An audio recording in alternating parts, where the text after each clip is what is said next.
دیکھیے، یاد رکھیے، صرف سننے سے کام کبھی نہیں چلے گا۔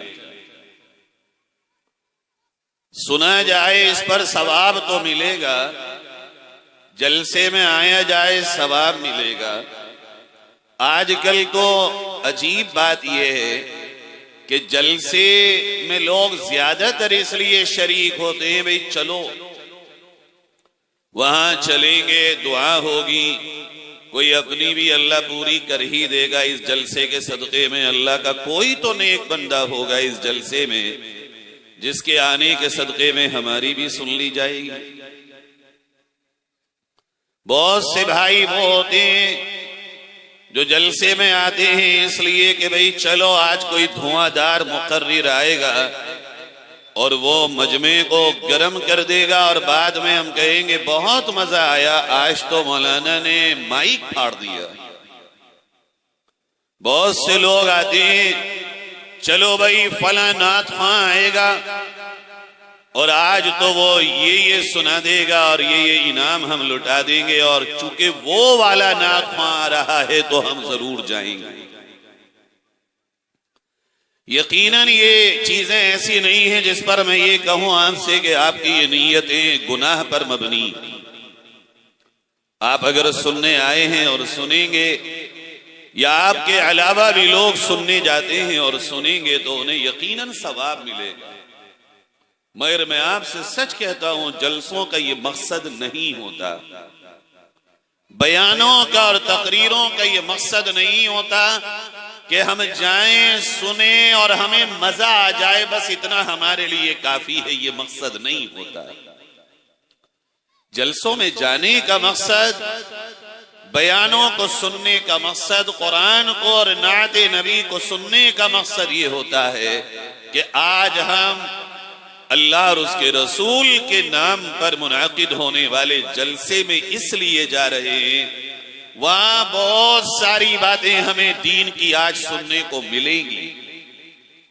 ہم غور کریں گے ہماری زندگی میں ان میں سے کون سی باتیں وہ ہیں جن پر ہم عمل کر رہے ہیں۔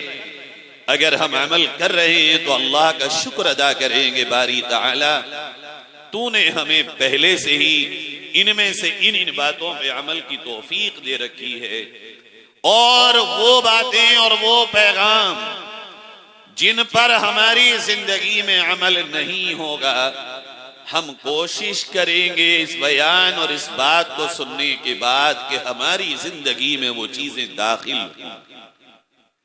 اگر ہماری یہ نیت ہوگی کہ ہم اپنی زندگیوں کا سامان لینے آئے ہیں، ایکو کم کر دو، میں نعت خواں نہیں ہوں، تھوڑا کم کر دو، بات صاف سمجھ میں آنی چاہیے۔ ہم اپنی زندگی کا سودا لینے جاتے ہیں بازار میں، بہت کچھ بک رہا ہوتا ہے، لیکن جو چیز ہمیں مطلوب ہو ہم وہ لے کے آتے ہیں، بقیہ سے ہمیں کوئی مطلب نہیں ہوتا۔ میں نے بہت سے لوگوں کو دیکھا جنہوں نے مجھ سے بیان کے بعد آ کر کے یہ کہا، مولانا یہ والی بات جو آپ نے کہی ہے، ہمارے گاؤں میں فلاں آدمی واقعی وہ ایسا ہے، یہ بات تو بالکل اس کے لیے فٹ بیٹھتی ہے۔ اب آپ بتائیے، بات تو یہ تھی کہ میں اپنے گریبان کے بٹن توڑوں اور خود کے سینے میں جھانکوں، میں دیکھوں کہ میری زندگی میں کیا کمیاں تھیں۔ ہم دینی جلسوں میں دینی باتیں سننے کے بعد بھی یہی اپنے دماغ میں فلم چلا رہے ہوتے ہیں کہ اس والی بات سے ہم کس کو جا کر کے ٹارگیٹ کریں گے اور کہیں گے کہ تم ایسے ہو۔ مولانا نے رات یہ بتایا تھا، بالکل فلاں آدمی پہ یہ بات صادق آتی ہے، یہ بات تو بالکل بھی مناسب نہیں ہے کہ اس نیت کے ساتھ کسی بیان کو سنا جائے۔ ہر حدیث کی کتاب آپ حیران ہوں گے، جو بھی بڑی بڑی احادیث کی کتابیں، ہر حدیث کی کتاب تقریباً ایک حدیث سے شروع ہوتی۔ جانتے ہیں آپ حدیث کیا ہے؟ ہمارے آقا سرور کونین سرکار دو عالم صلی اللہ علیہ وسلم کا مبارک فرمان، جو کہا وہ سچ ہے۔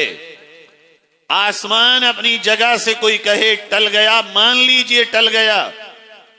زمین دھس گئی ہو، مان لیجئے زمین دھس گئی۔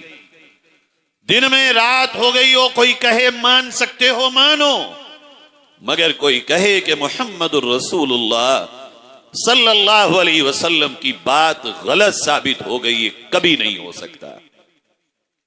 سب سے سچی بات اللہ رب العزت کی بات ہے۔